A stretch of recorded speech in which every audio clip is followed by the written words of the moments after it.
North Point, thank you so much for what you've done. Because of your generosity, we had an opportunity to bless so many kiddos, so many households in the communities that we live in. I'm hanging out here at our Republic campus where we're wrapping up our give back.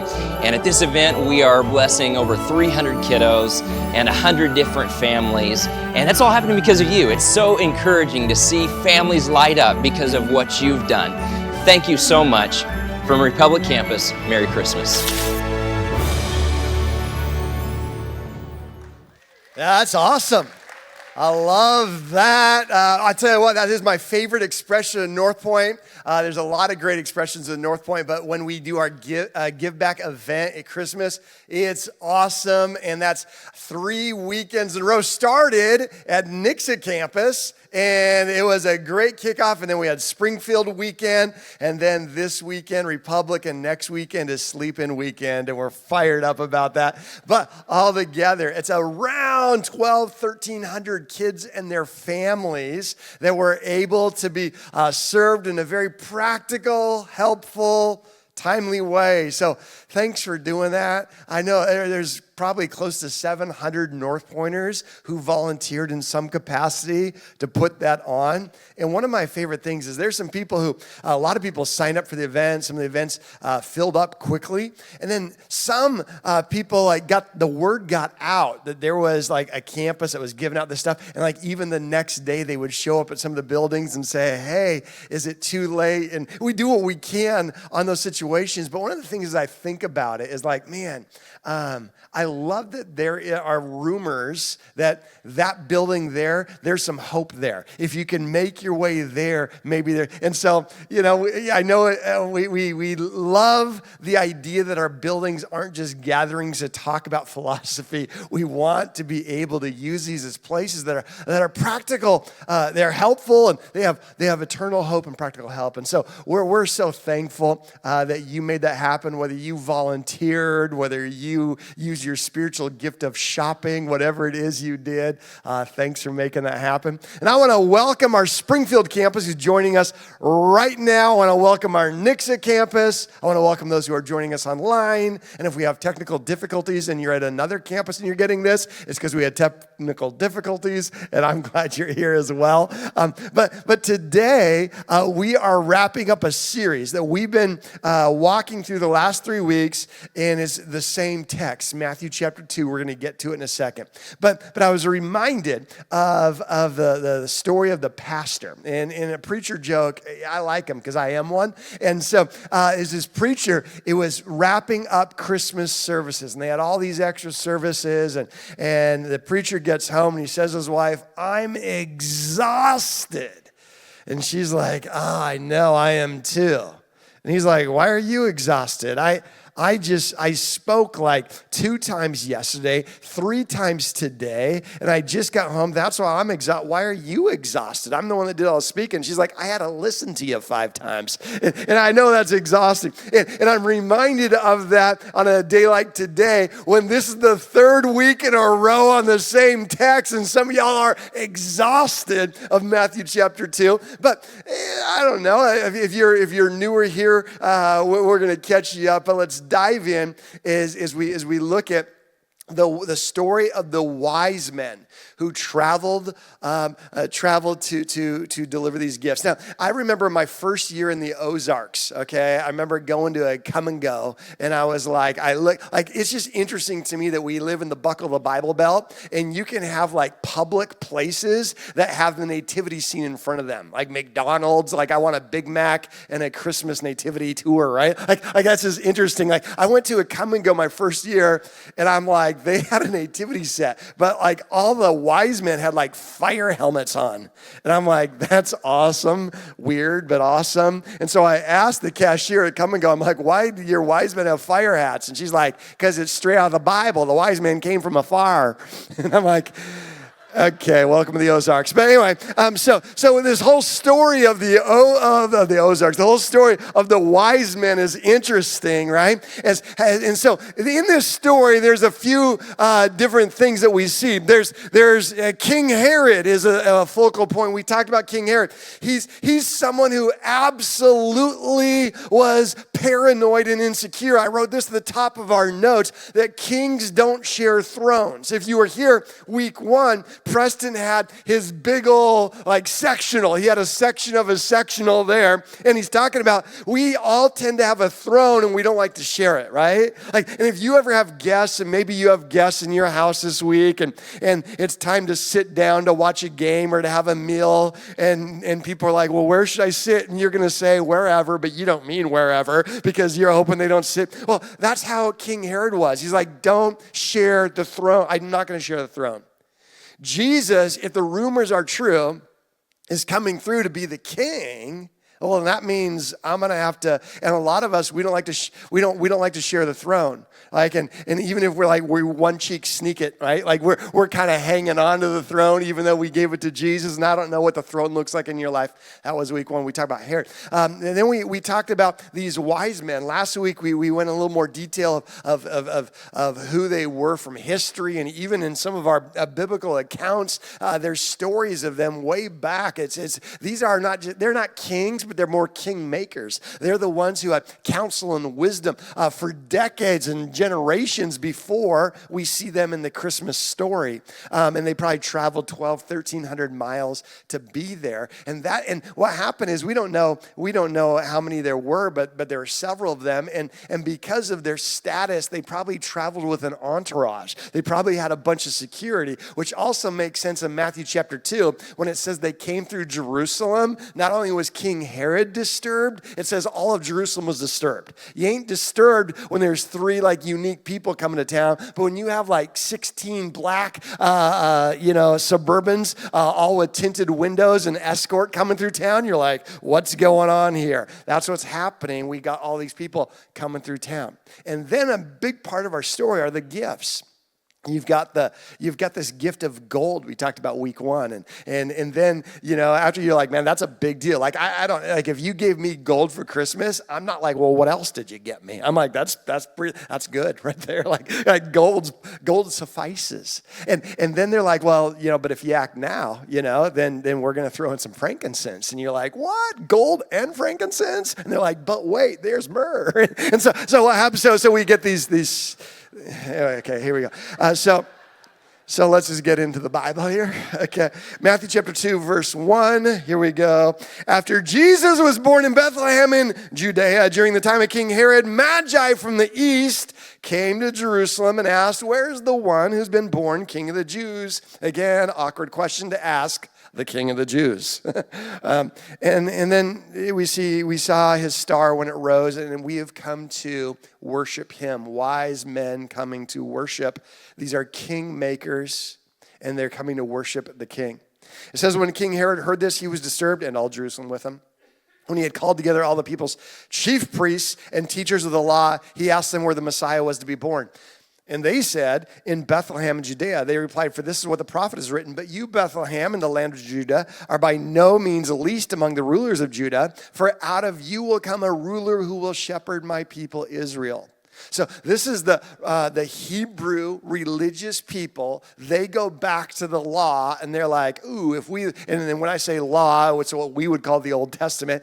They're reading the law and the prophets, and they're like, okay, I get it. These prophecies are about Bethlehem, this little town. And so then Herod called the Magi secretly, found out from them the exact time the star had appeared. He sent them to Bethlehem and says, go and search carefully for the child. As soon as you find him, report him to me so that I too may go and worship him, is what he said, because he's lying. After they heard the king, they went on their way. The star where they had seen, when they saw where it rose, it went ahead of them until it stopped over the place where the child was, probably up to a couple years later from his birth. When they saw the star, they were, check out this word, overjoyed. And then on coming to the house, they saw the child with his mother Mary, and they bowed down and worshiped him. Then they opened their treasures, presented him with gifts of Gold, frankincense, and myrrh. And having been warned in a dream not to go back to Herod, they returned to their country by another route.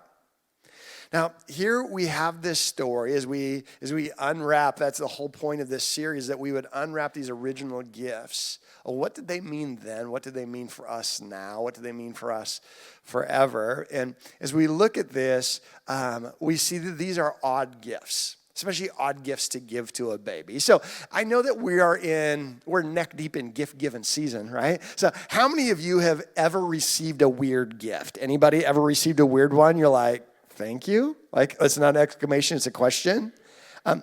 Okay. How many of you have ever given a weird gift? If not, it's not too late, okay?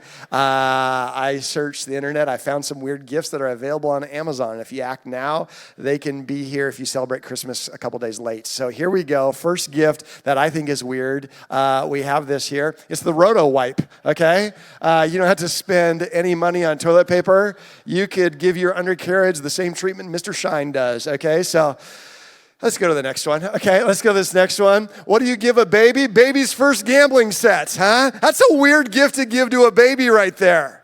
This next one's a weird gift to give to a baby. Baby's first, let's go to this one, spray tan, okay? Looks like Donald Trump. I'm just kidding. Okay, I'm not getting political. Okay, now here's the thing. Is there are weird gifts, and then there are weird gifts to give to a baby. When you give these gifts to a baby, that's what this series is all about. Why would you give gifts like that to a baby, right? And so here's the three gifts, and if you missed it, you can catch up. This is your Netflix episode, like what you missed before this, so we can all be on the same page. These gifts, they were not just expensive, because they were expensive, but they were emblematic. They were just not significant gifts. They were symbolic gifts. These gifts meant something. These gifts had a point to them. And so these gifts, they're emblematic of a few different things. And we talked about this week one. The gold indicated that Jesus was an eternal king, a different kind of king, not the kind of king that would lord over others and with his dominion demand, but he would serve in such a way he would draw. He would be the King of kings forever. Gold. That's an odd gift. Now, the second gift is frankincense. We talked about that last week. Frankincense meant that Jesus was the eternal priest. And we talked about the priest. The Latin word for priest means pontifex. That means I am the bridge. I'm building a bridge between pain and promise. I'm building the bridge between God and creation. Building the bridge between grace and disgrace. That's where the priest would stand. And Jesus was to be a priest, but a different kind of priest. The kind of priest that doesn't need to sacrifice something for himself when he walks in, but he is the sacrifice, right? And he comes in, he's a priest forever. And so he's a different kind of king, a different kind of priest. And then myrrh. Myrrh indicates that Jesus is the eternal sacrifice. That's what myrrh is. Okay, so here's what we're going to get into this. Here's the point of myrrh. Myrrh is an embalming fluid. Okay? Myrrh is something you help prepare a dead body with. Myrrh. Let's go back to weird gifts to give a baby. I'm sure the first gift, the parents were like, you shouldn't have. But they were like, I'm kind of glad you did. Have you ever received one of those gifts? You're like, that's too much. No, we had a gift limit. But you're like, yes, yes, yes. Gold. And then when they were like, frankincense, you're like, okay, odd, weird, but that's cool, the gold, so whatever. We're not going to be rude. And then when they offer embalming fluid to the baby, that's when you're like, get out. I'll keep the gold, take your frankincense because you must have used some on the way here because you're high. Okay, that's not embalming fluid for a baby. Myrrh. Jesus was to be the sacrifice. It's every human being's plight to die. It's Jesus' purpose to die. Jesus was born to die. Now, I know it's not Easter, but he also rises from death because it's a different kind of death, a different kind of sacrifice. The kind of death that doesn't end in death, but the kind of death that ends in resurrection and life that changes how we can process and apply death to our own situations. That even if you've experienced the worst that life has to offer this year, which is death, that the resurrection of a different kind of death can give you hope even when you're experiencing that with someone who meant so much to you. It's death, a sacrifice. It's myrrh. So as we look at this, I want us to just talk a little bit about myrrh. The word myrrh is got a lot of roots in Scripture. As a matter of fact, there's this town called Smyrna that is kind of famous in the New Testament. Today it's in modern day Turkey. It's not called Smyrna anymore, but it's in the country of Turkey. But in the New Testament, it's about 30 miles north of Ephesus, which is another big player in the New Testament. And Smyrna in Revelation chapter 2 is one of the 7 churches that John talks a lot about in the book of Revelation. And so Smyrna is this, the name Smyrna literally means this place where myrrh is the number one product of the town. So the word Smyrna is centered around the word myrrh. It's the city of myrrh. That was the number one export from Smyrna, and that's why the name is Smyrna. The Hebrew word for myrrh is very similar. It sounds very similar, but it would be pronounced more. That's the Hebrew word for this thing that it grows in trees, kind of like frankincense. It's these thorny, low hanging trees that would be in the Mideast, and inside of it would be this resin, this aromatic resin, and that's where they would get myrrh. And they would take this thing and they would be able to produce these things. Well, the word myrrh, the word more in Hebrew is what they would call that. That word is also in the Old Testament 14 different times, and one of them that we find is this place that Abraham and Isaac. Okay, so this is a kind of a classic story in faith. And so if you're not familiar, Abraham had one kid. He was told that he was going to be the father of many nations. And this is the father of what we now call the Israelis.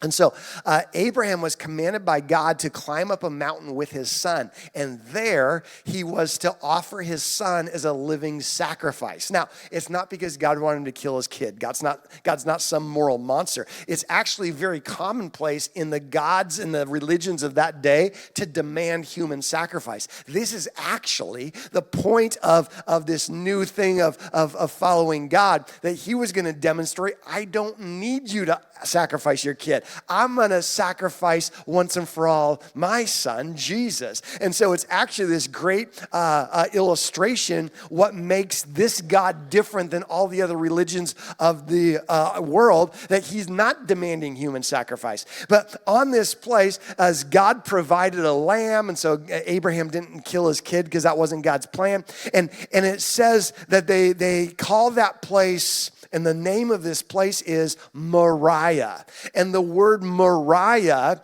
means the place of death. And that's where we get the word myrrh. It's the same word, which is interesting because we don't know which in the region of Moriah that Abraham had climbed that mountain that day to sacrifice his kid that is now called the Hill of Death, the region of death. We know that 2,000 years ago when Jesus climbed a hill, we know there are 7 mountains or hills in the region of Moriah. One of them is a place called Calvary, where Jesus in the region of Moriah climbed this hill of death and became the myrrh, the sacrifice in the region of Moriah. So there's a lot of Bible geeky stuff about the word myrrh.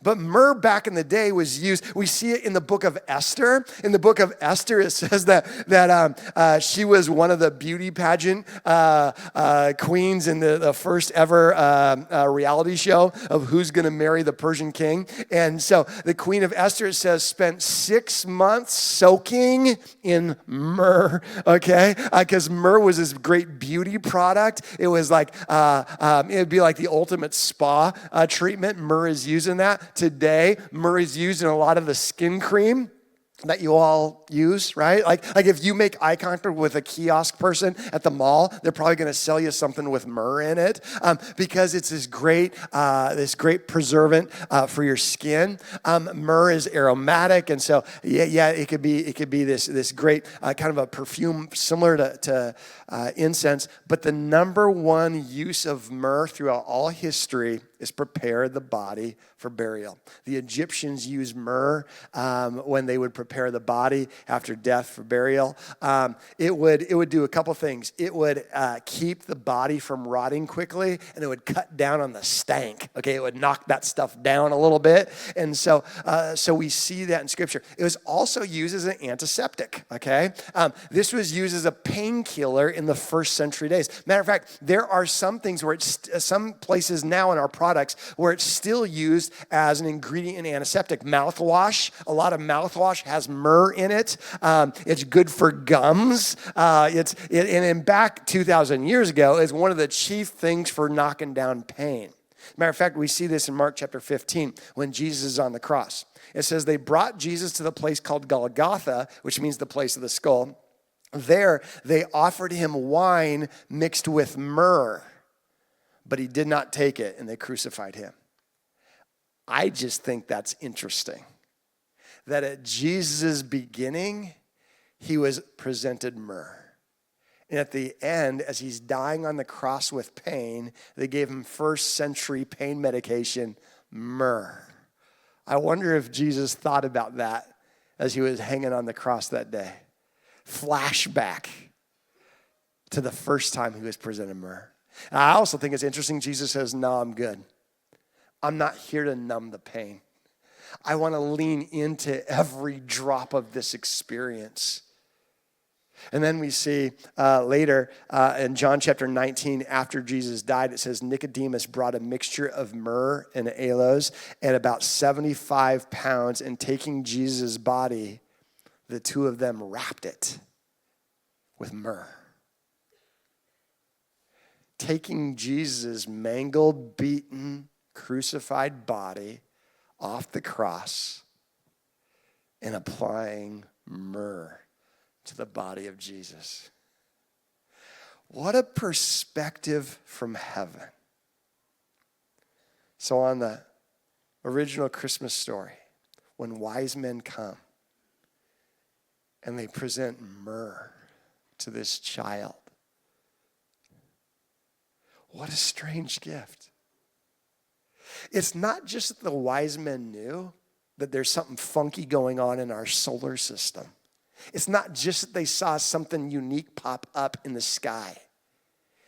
They also not only knew what it meant, but they knew what he meant.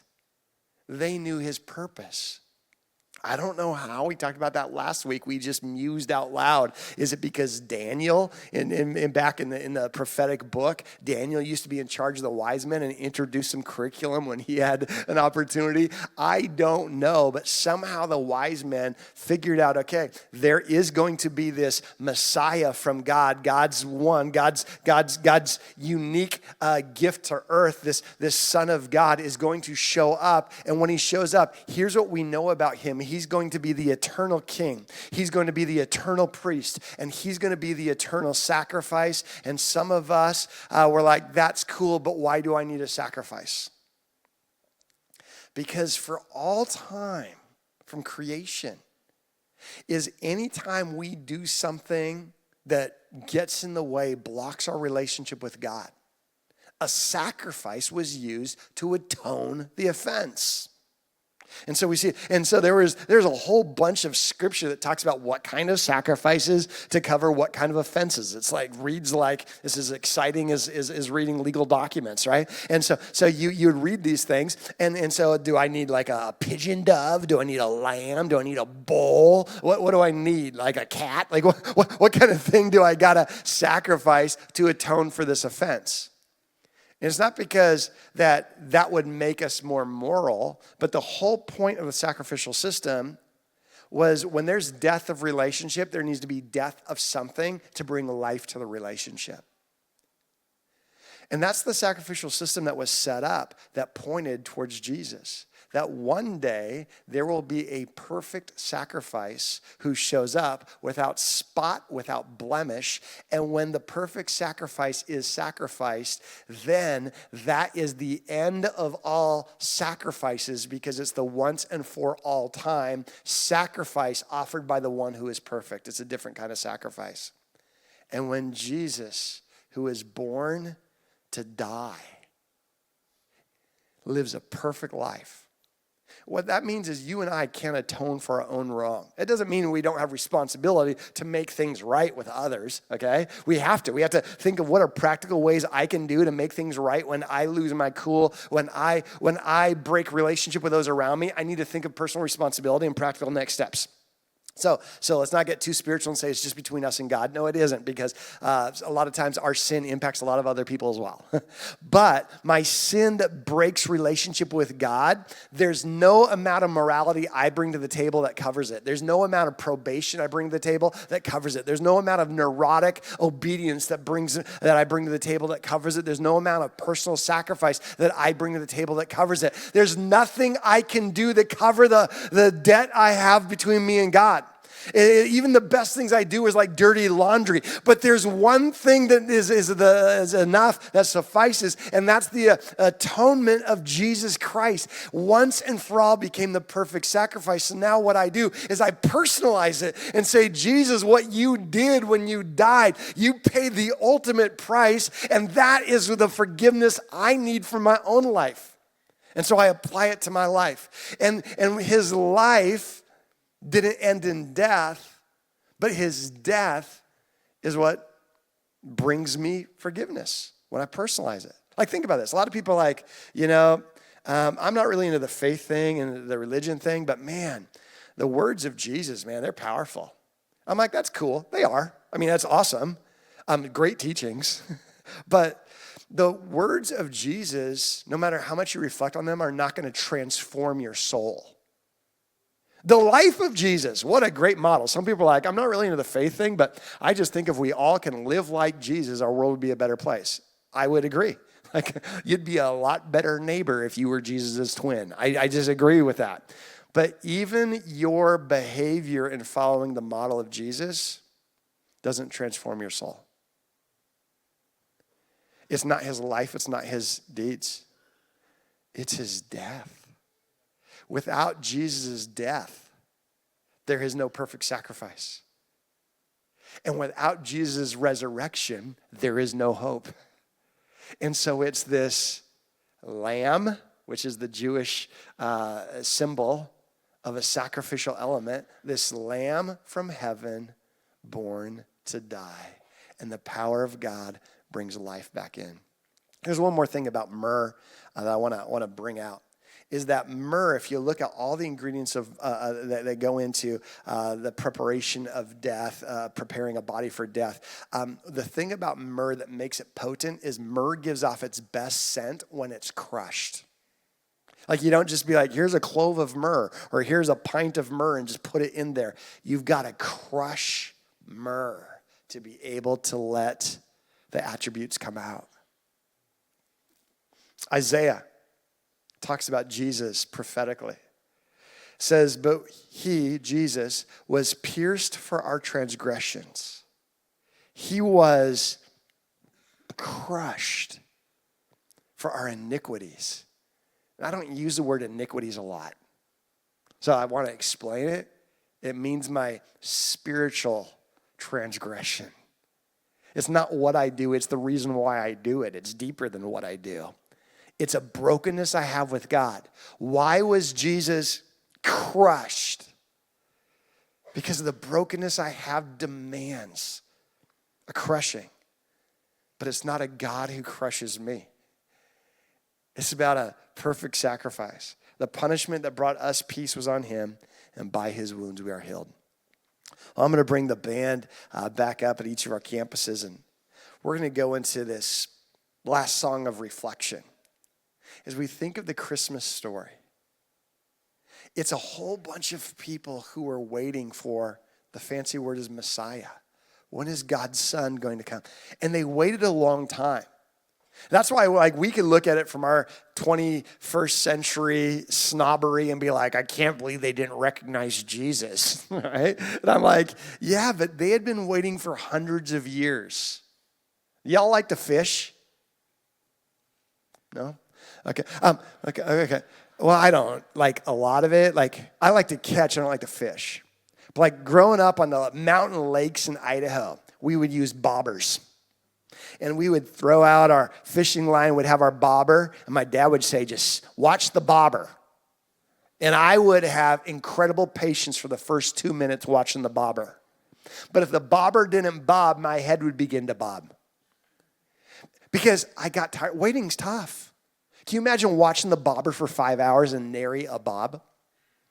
Can you imagine watching it for a month, no bobs? Eventually you start assuming there's not going to be a bob in the bobber. When you are a Jew who'd been promised that God would send a son, I bet the first generation, the first 30 years, they're like, look alive! He's coming anytime. Second generation, maybe on your watch. Third generation, 500 years later, they're like, nah, because waiting's a long time.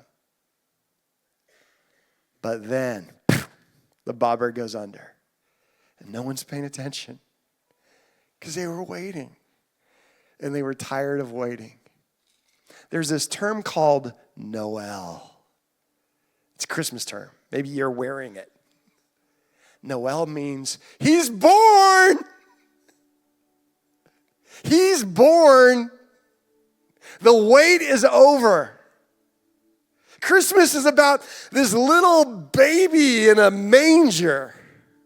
Can you imagine that little child whose little eyes are struggling to open and to distinguish the shapes and the colors as a little baby's eyes would? The same eyes that would one day look at the pain of the world and the mess that we've made.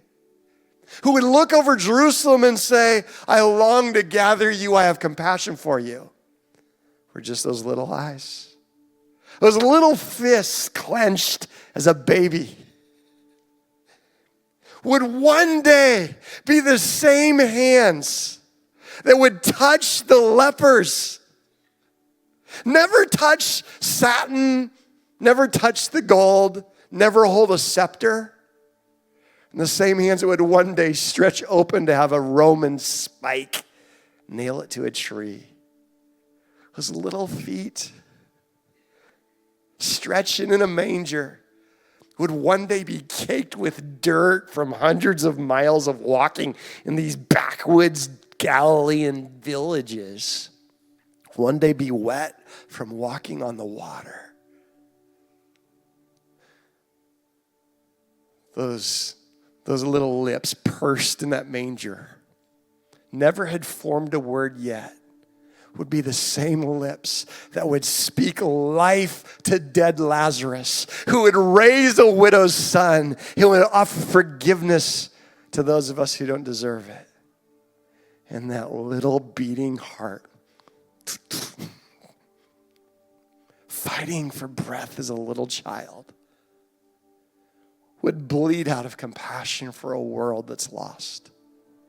And one day struggle to breathe again on a cross and stop beating.